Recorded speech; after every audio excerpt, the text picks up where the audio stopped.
don't have a Porsche of my own at the moment, so I found a good friend with another one of his, and it's a GT3 Touring, and we're on the tail of the dragon. And I thought it would be fun to talk about with Chris. Hey, Chris. Hey. About his car and what it's like to go up the tail of the dragon, and what it's like to own a GT3 Touring. And go from there. So Chris, last time we were together on this road, you were in your 991.1 turbo. And now we're in your GT3 Touring. We're in the right car for the job. How did the turbo feel going up here? A little uncontrollable. There's really? too much power. It would come on kind of like, I would come way too fast into the corners. I don't know if it was the right car for the Dragon. It felt too fast. Yeah. And did the four-wheel drive sort of affect how it handled? How the power came on? A little bit. Throw you out onto the outside of the curve? A little bit, but it was, this car, totally different animal. I'm much more sticky on this one, so. Oh yeah, I mean, I was saying to you earlier on that it really feels as if you're in the perfect car for the job on a twisty road like this. This is what this car was built for. Oh man, yeah. So what made you change from the turbo into the GT3 Touring? So I've always wanted one of these. I've only ever seen one in Minnesota prior to this, and it was just a car that I love the little bit of the subtlety of the Touring versus the big giant wing of a turbo. Yeah. And I was always looking for one, but they're not easy to find, and they're certainly not cheap. Yeah. If you do find one. And just by happen chance, I just happened to be walking into my dealership. You were looking for a bolt, weren't you, for your exhaust on your turbo? I went in with the intention to buy a bolt, and ended up walking out with this. Yeah, not many people do that, do they? Listen to this naturally aspirated, howling engine. The power delivery, very different on this, right? Yes. Compared to the turbo. I mean, the turbos sort of come on and you're pushed into the back of your seat, whereas this is maybe a bit more linear. Much more, it feels like much more controlled. Yeah. It's perfect. And it's seemingly endless power in any gear as well. It's not, you're not lacking for torque in this, are you? No. And the handling on the tail of the Dragon here is absolutely perfect. Prior to your turbo, I think you had a Targa, didn't you? A 991 Targa? A 991.2 Targa and 992 4S. Right. And those, how did you think about those? Did you bring any of them down here? No, I've never had any other vehicle here other than my turbo, and now obviously. Yeah. What's it like to live with this car? I mean, I have a notion that, turbos on a daily basis are probably a bit more easier going than this. Yeah. And certainly your journey down from Minnesota, I mean, that's no small feat. There's another policeman. Hello, Mr. Policeman, we're doing the speed limit. Yes, we are. Yes, we are. Yep, okay. So, I have a notion that the turbos may be a little bit easier to live with. Driving all the way down from Minnesota, what's that, 1,000 miles? A little over 1,000, yep. How would you compare, living with the two cars? So, not that much. I mean, when I'm not in sports suspension, honestly, not that much different. I didn't really feel that much different. This car's not as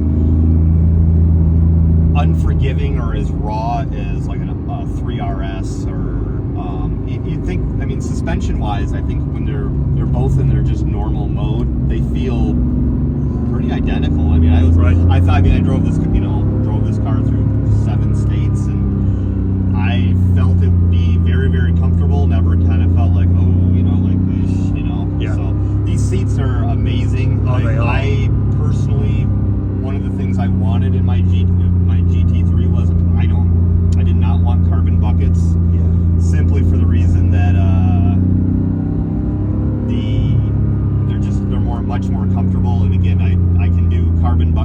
about an hour before my that's my ass falls asleep.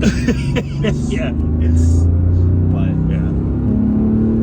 It's a very comfortable car. It is actually, Just surprisingly. daily, but, I unfortunately don't drive it as much as I wish I did. Yeah, you don't daily it, do you? Because it's No. quite an expensive car now. I mean, it's gone up in value, and I think you were saying high 200s. Yeah. For so you're actually using it the way it's intended today, but that's for a car this expensive is not something you'd want to risk every day. No. Especially on the tail of the Dragon. I think you and I share a view about this road that it can be a little bit dangerous actually. Yeah. And it's not so much that our driving, yours or mine, it's the other guy that I'm always worried about. There we go. So is this a car you think you'll keep? I mean, is it that special to you? Yes. Oh, it is? This is a car I will never get rid of. This car. Right. You found your Porsche. I found the car. I found the perfect car, in my opinion. I don't know if there's looking at where cars are going in general. I mean, even Porsche and where they're moving to hybrids and electrics, and I mean, this is one of the naturally aspirated. Naturally aspirated. The 992, as much as I love them, and I love my 992, it just felt much more digital. This one, it still has a lot more analog feel. The steering's more analog. You're never going to get another naturally aspirated engine unless Porsche continues to keep doing that in their GT3 cars. But yeah, and the engine on this is unbelievably good, and by that I mean not just the noise it makes, the torque, but they've somehow made it sound a bit like an air-cooled flat six of old. This is such a great car. So I totally understand that. So you might add to your Porsche collection, but this one's a keeper. Yeah, this one will stay in the garage forever. Yeah.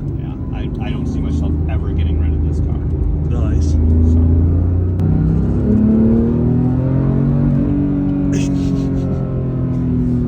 And the spec on this car, did GT3 Tourings come more or less the same, or I can see you've got deviated stitching in here and carbon fiber. When with the 991.2 or 9, you had the Tourings had the option to, obviously the biggest thing was the wing delete, but you could spec it with full leather.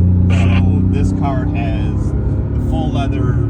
It has about a page and a half of deviated stitching options on it. I mean, everything that can be stitched, it's got a stitch on it. So it was actually, like I said, it was one owner before me, local to Minnesota, and so it was built by one of my other friends, my other sales guys, and he spec'd this car beautifully. Wow. I mean, you couldn't have. The only option, the only complaint I probably have about the car is that it does not have front axle lift. Okay, you scrape a little bit. And I scrape a little bit, but at least the front splitter's not the most expensive piece to replace on the car. This is good. So, and I've replaced it once already, and I'll probably end up having to do it again. Oh no. Okay. Hopefully not this trip. Yeah. Well, I've had a few dips, and But you sort of think of that as sacrificial. Yeah. Yeah. Oh yeah. It's just the perfect car for the job. Well, thanks, Chris. I totally love this car. I have to say, I'm really surprised by it, and it's a flying machine, and it's been great coming out with you in it. I'm glad you were able to come with me. Oh, thank you. That's really nice of you. Yeah. Well, thanks for watching, you guys. Hope this is interesting. Not driving today in my own car, but we're out in a GT3 Touring, so it's never a bad day. Stay tuned. More videos coming. Bye.